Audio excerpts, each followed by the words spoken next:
Hey guys, and welcome back to another episode of Everquest Old School. Now on this one, I'm going to be going through and showing you basically the new spells that I have. As you can see right here, these are pretty much all the level 1 spells worth getting. There might be one or two there missing, but the really important one that you really want would be the Cavorting Bones right here. This is your Necro skeleton pet spell. For those of you who've never seen it, it will be kind of cool. Go ahead and stand up, and I'll cast it real quick.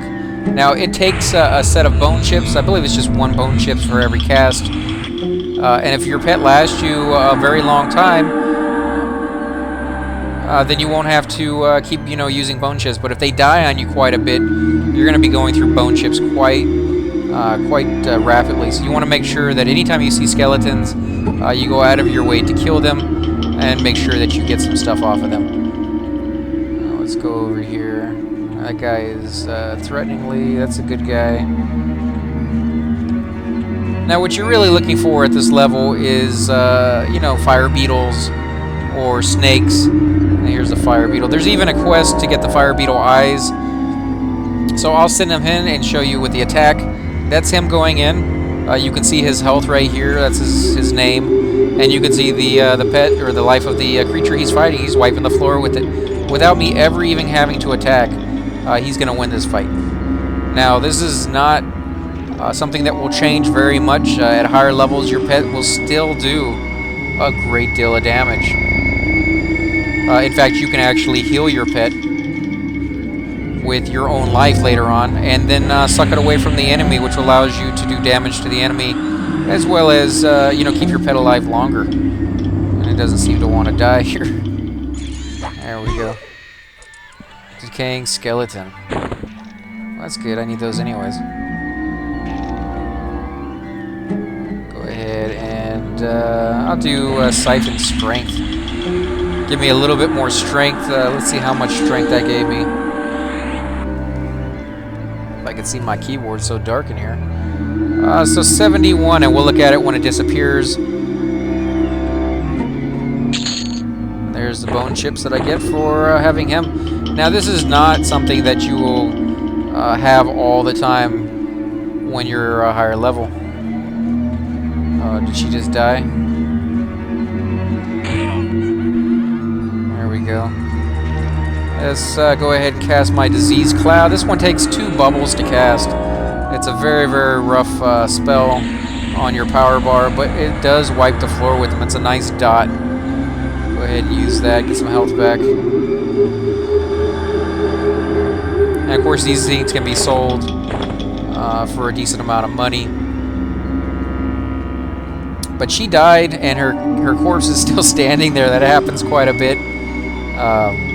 As a little bug, even in the original Everquest, when it first came out, that was something that was always there. So it's kind of nice that that's still integrated into it. Brings me back to the old days.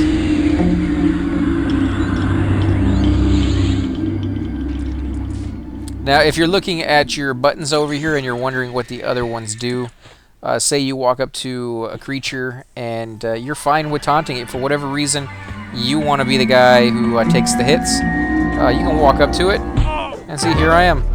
It's attacking me. But if I want, I can click the little button that says taunt. Well, he died too quick to show it off, but I can click the little button that says taunt, and my pet will take the aggro away from me and put it on himself. This will probably kill him in one hit anyways. Go ahead and hit taunt, and I can back up, and you can see he changed his attention to my pet. Very cool. But I can also tell him to back up, and he'll back up and stop attacking. And he'll just stay there and keep getting hit until I tell him to stop. Now you're like, why would I ever want to use that? Well, there's a lot of reasons to use that.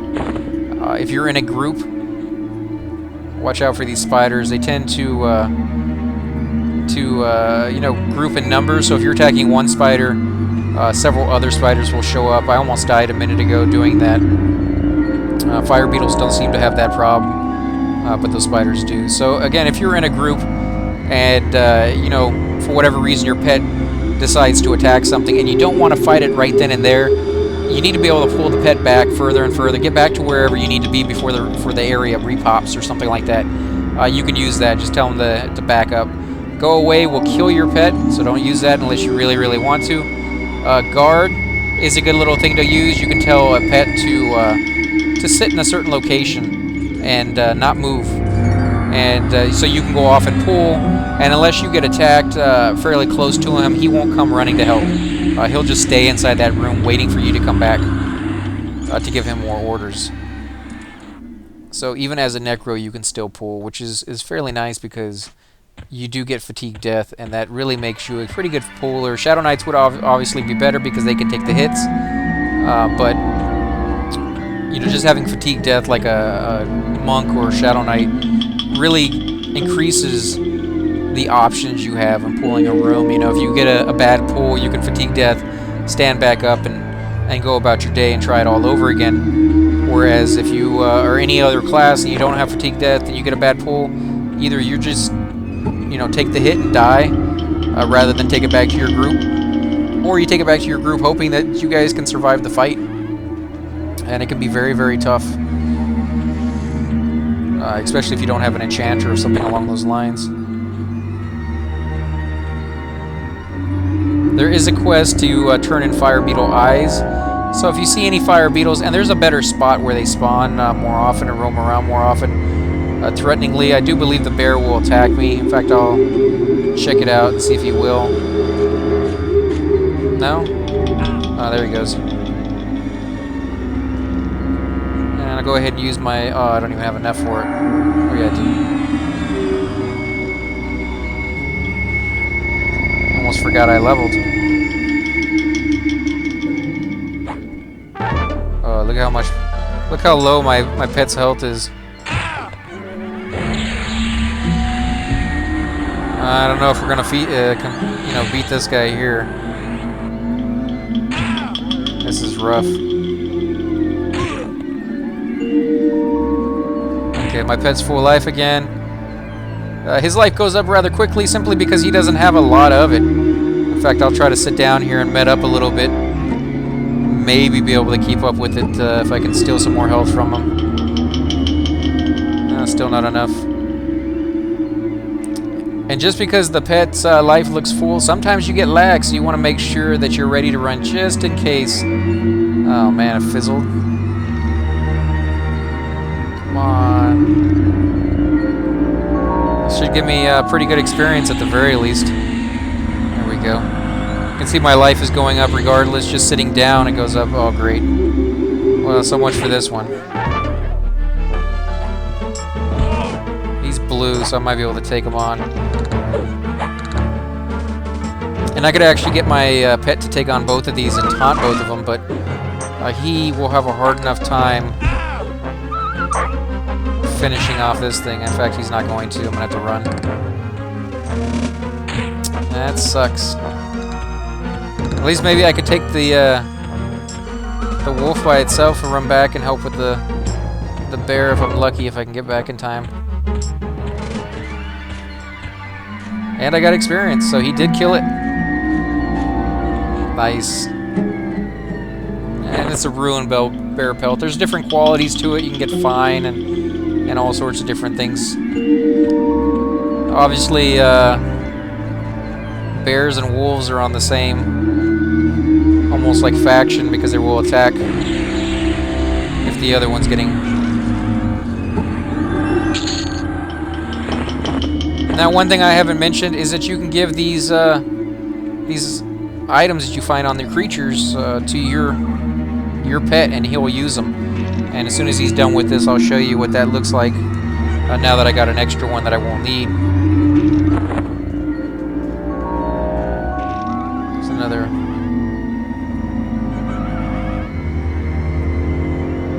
That one's kind of nice. It's not there. There it is. So let's see. They're both better than everything I got. Close that down for a second and loot these things.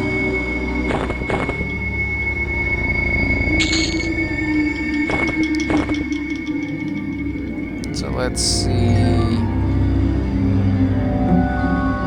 Mine is 3 damage, 24 delay, 642, 532. So I'll go with the cracked staff on my own person, and then I'll give the sword to my pet. And when a pet dies, you'll actually be able to loot the corpse and get back your weapon, supposedly. So let's give it to him and see what happens. And there you go. You can see he has the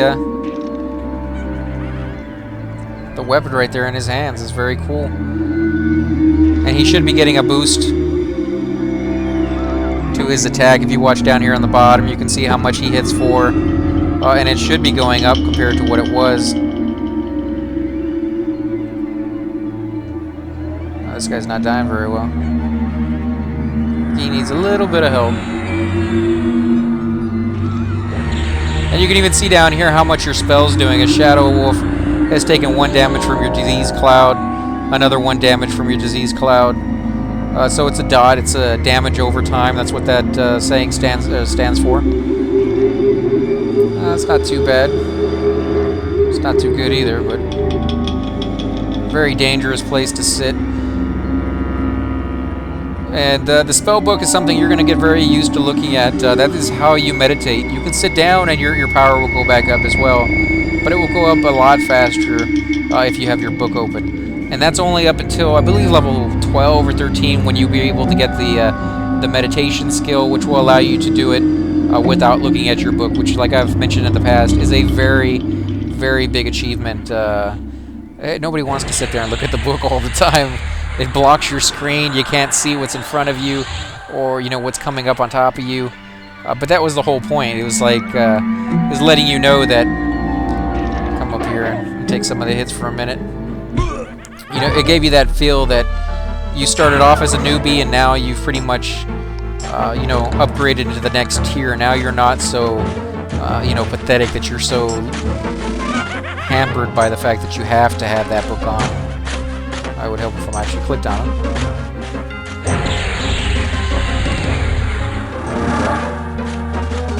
And he's still taking that disease cloud. Those dots last quite a bit. And I'm not doing too hot because, my skill at one-hand blunt is probably non-existent. I wasn't using that to start with. And plus, I'm a low level, so it's going to take a while.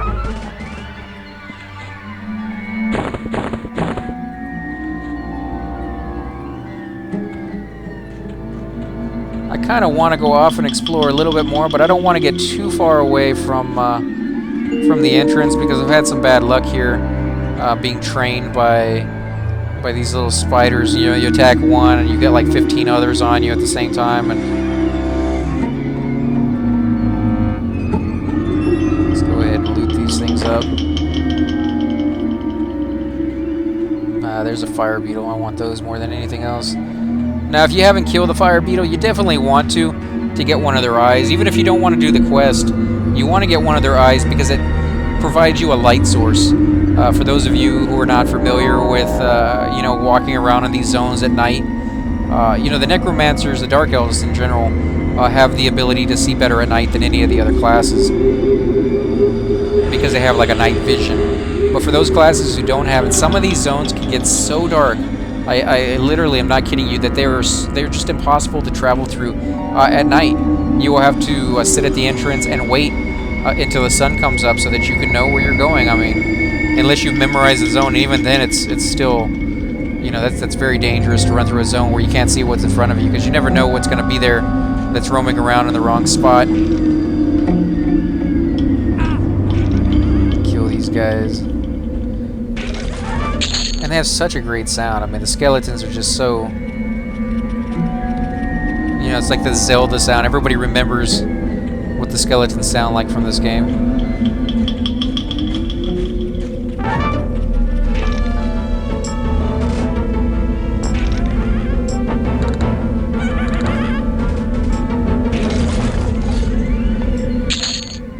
More bone chips. Yeah. The High Elves actually have a little guy that turns in the quest over there for bone chips as well. So bone chips are worth quite a bit of money. And she's looking for fire beetles as well. Looks like I'll be taking on another wolf.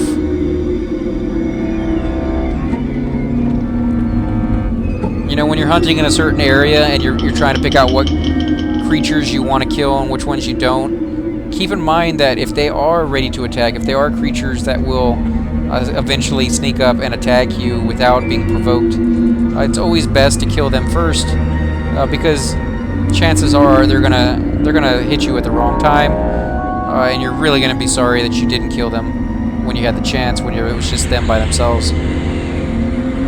Oh great, I got another one over here. That will make 2. So they are linked. They won't attack you by themselves. Where's my pet?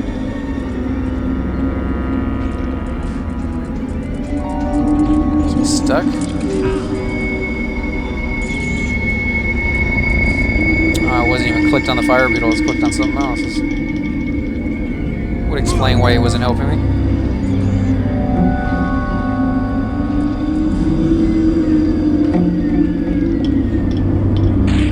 Nothing in there.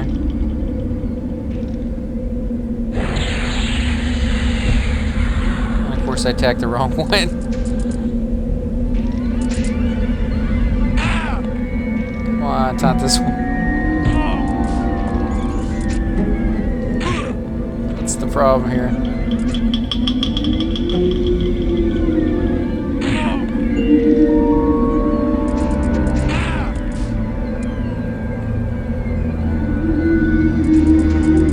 There he goes. He's stuck inside the tree or something.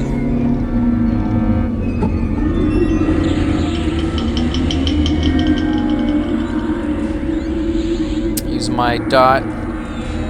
Very cool looking effect. Go ahead and sit down.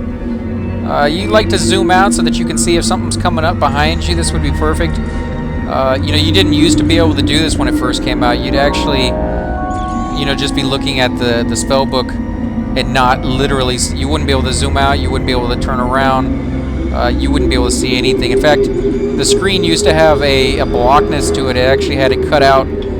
Basically, I would say about 25% of the screen that you can see right now would be what you would actually see. The rest was covered by these little bars and the text down here, and then like a grayish screen. And I'll have to get the skin for that and show you guys, because that is what I originally remember playing this game and seeing, you know, like 90% of the time. Oh great, no eyes on any of those. Black bear.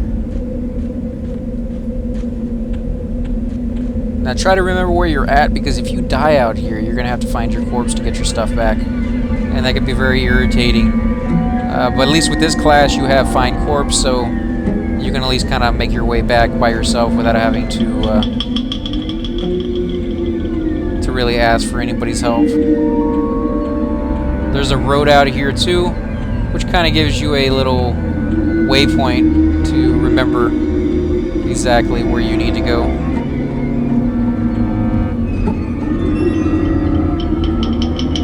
Go ahead and pull him. These guys are easy.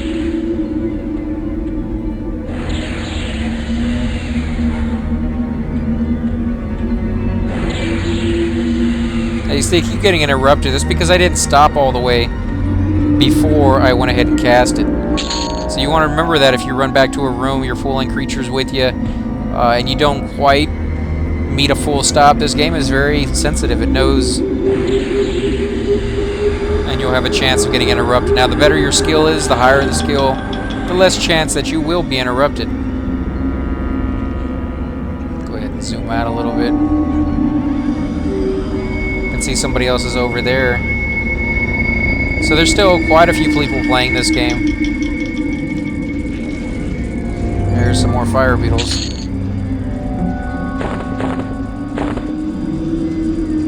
Wow, 3 of them. Let's go ahead and try it. Nice, plus a wolf. Just had to throw in that wolf, didn't they? Oh, and a bear. That's awesome. What level is that bear? Yellow? Okay, that's not gonna work.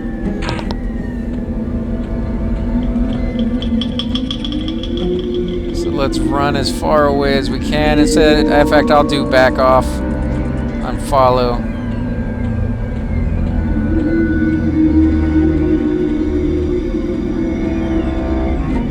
And And with any luck, he is following me. His life seems to be going back up, at least.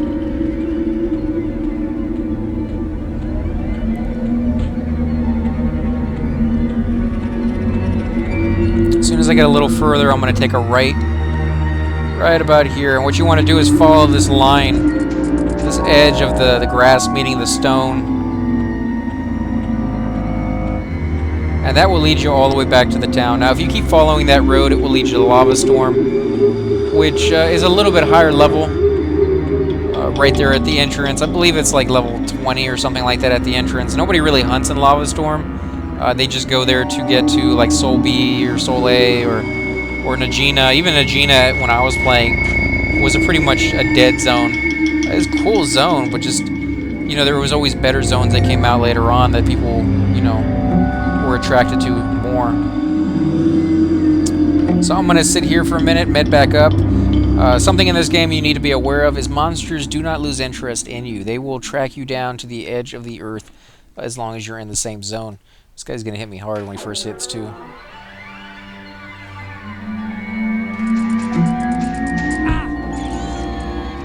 There you go. So you can't loot those. You don't get any experience off of them. So if you ever have to run away from an enemy, you may want to take a short little break from the game. Make sure that they were all completely gone. Or the best possible thing is just simply zone. If you're unsure about anything, simply zone. Because I don't know how many times I used to play the game and get away from an enemy and then be sitting there waiting and be like, okay, maybe they got attacked by somebody else, because that can happen if they can get attacked by other people and killed off or something along those lines. And like an hour and a half later, after you've grouped with, like, you've already done like 2 or 3 groups, you know, you spent 30 minutes with some and an hour with another one, and you're off by yourself, and all of a sudden out of the middle of nowhere comes a creature that you completely forgot all about and just smacks you and kills you because you weren't ready for it. So that is definitely a possibility, especially at these low levels. You want to be better safe than sorry if you run all the way back. And also remember to make a hotkey that says train to an OOC, which is out of character, and it shows to the whole zone saying train, choo-choo, or something along those lines, letting people know that you're running to the zone entrance with creatures that are following. Because when you zone and those creatures are very close to you, they'll immediately start to pay back to wherever they came from. But if they see somebody else there that you know, that they can attack, they will. So zoning with like 50 creatures following you, like in Carnor's Castle used to be Train Central, you would zone in and there'd be like 60 creatures waiting there right at the entrance because somebody had just literally zoned out. And you die before you even zone in. It was so horrible. It was a fun zone. I mean, horrible in a good way. But again, guys, if you like these videos, please hit the like button, subscribe. I would love to hear your comments on these the game, guys. If you have any memories, stories about the game, I'd love to hear those old stories. It's something about this game that really does it for me. So again, please leave comments down below, zones you want to see, quests you want me to go to, or just good times all around. And again, guys, as always, thank you for watching.